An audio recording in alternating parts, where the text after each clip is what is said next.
Саламатсыздар ма, білім алушылар?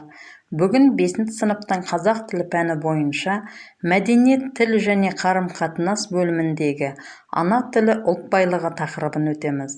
Оқу мақсатына сай, бүгінгі сабақта біз мәтіндегі негізгі және қосымша ақпаратты түсініп анықтаймыз және берілген мәтінге сәйкес кіріспе, негізгі, қорытынды бөлімдерді қамтитын қарапайым жоспар құрамыз. Құрметті білім алушылар, сіздерге бүгінгі сабақта сәттілік тілеймін.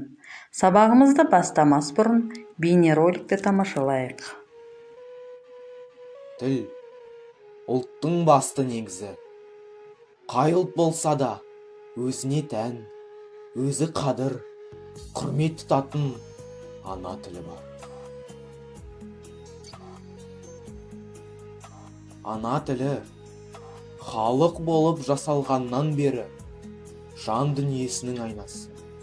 Өсіп, өніп, түрлене беретін, мәңгі құрымайтын бәйтерегі. Тіл жұрттың жаны. Тілінен айырылған жұрт, жойылған жұрт. Тілін көркейткен жұрт, мәртебесі өскен жұрт.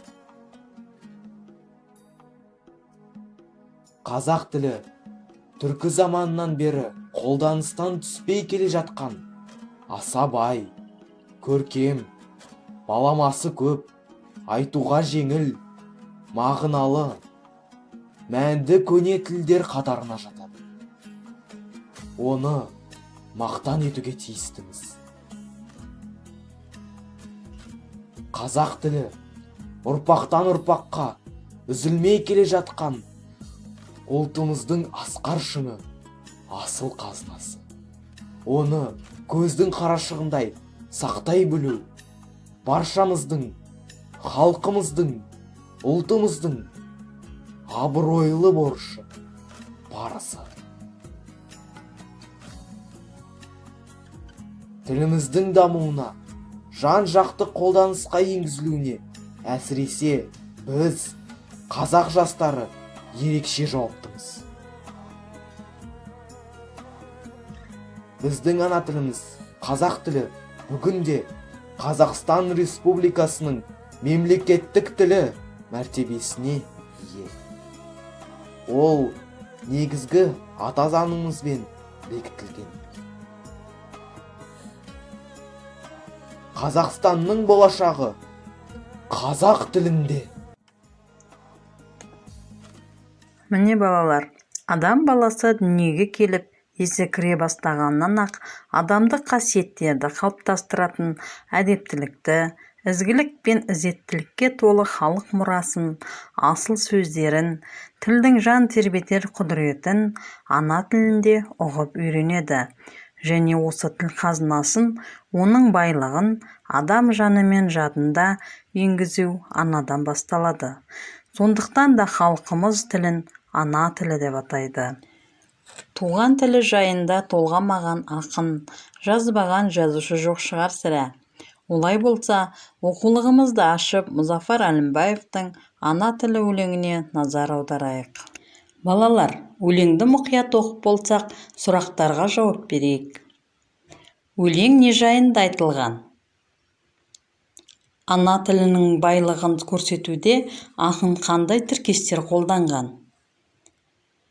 Үшінші шумақтағы сөздерді оқығанда қандай ойға келдіңдер? Ал балалар, бұл сұрақтарға өте жақсы жауап береді деп ойлаймын. Енді осы өлеңдегі мағынасы түсініксіз сөздерге тоқталып өтсек. Қанжыға, аттың ерінің артқы жағына заттарды байлайтын ұзынша бау.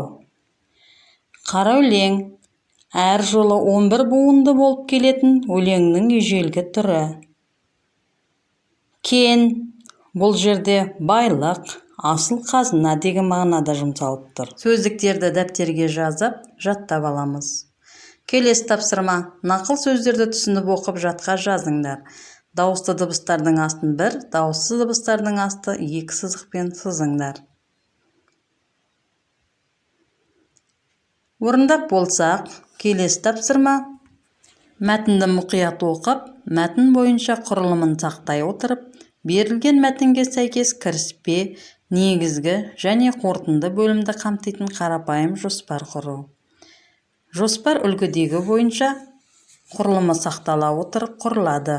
Құрметті білім алушылар, бүгінгі сабақтан ана тілінің маңызы туралы жақсы түсінді деп ойлаймын. Олай болса, үйге тапсырмалайық. Үйге тапсырма бүгінгі сабақтан алған мәліметтеріңізді қорытындылай келе, тұжырымды Попс формуласы бойынша дәлелдеп жазыңыздар. Сабақ барысында не қиын, не қызық болды деген сұрақтарға жауап беру мақсатында шығу парағын толтыру арқылы кері байланыс жасап жіберіңіздер. Орындалған тапсырмаларды суретке түсіп жіберіңіздер. Көңіл қойып тыңдағандарыңызға рахмет, сау болыңыздар.